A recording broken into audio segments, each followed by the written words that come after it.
मनुष्य प्राकृतिक और मानव निर्मित धन का स्वामी नहीं है, विश्वस्त है। उसको 2 हाथों से कमाना है, लेकिन उसके आधार पर सारी सृष्टि को चलाना है, 1000 हाथों से बांटना है। इस दृष्टि के आधार पर अपने यहां का आर्थिक विचार खड़ा है, वो एकांतिक नहीं है। उसमें मनुष्य को सृष्टि के अंग के नाते देखा गया है।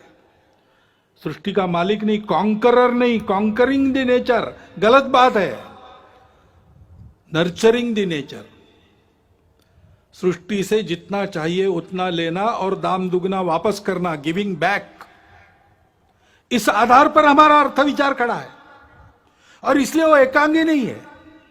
वो सब जगह परिवार की कल्पना करता है। कृषि श्रेष्ठ है कि उद्योग श्रेष्ठ है कि व्यापार श्रेष्ठ है?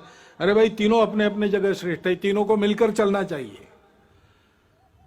उद्योग चलेगा मालिक के लिए चलेगा कि मजदूर के लिए? अरे भाई, मालिक मजदूर बीच में जो व्यापारी है वो और ग्राहक, सबको एक परिवार मानकर सबके हित का विचार करके चलेगा। सबको अपना अपना कर्तव्य पूरा करते हुए संयम से बरतना पड़ेगा, तब सबकी कामना पूर्ण होगी।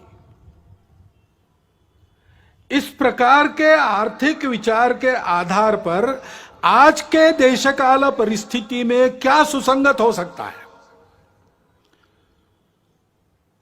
हमारा प्रदीर्घ जीवन रहा है, उस प्रदीर्घ जीवन में हमने भी पुरुषार्थ किया है, और ईस्वी सन 1 से लेकर तो 17वीं सदी तक हम दुनिया के सर्वसमर्थ आर्थिक देश थे।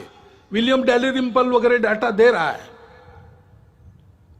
ये अगर वस्तुस्थिति है तो हमारे इतने लंबे आर्थिक अनुभव से हमने जो शाश्वत तत्व निकाले हैं उसके आधार पर हमको चलना पड़ेगा। जमाना बदला है, ऊपर ऊपर का परिवर्तन उतना जरूर करना पड़ेगा।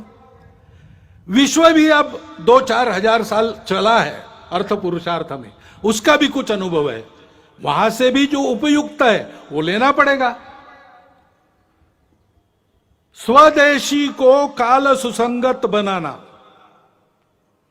और विदेशी को देश सुसंगत बनाना, इसके आधार पर अपने स्व पर आधारित एक नया आर्थिक प्रतिमान संपूर्ण दुनिया को देना, ये दुनिया की अभी आवश्यकता है। और स्वातंत्र्य में हमारे स्व के प्रगटीकरण का एक स्वाभाविक आविष्कार है। इसकी चिंता हमको करनी पड़ेगी।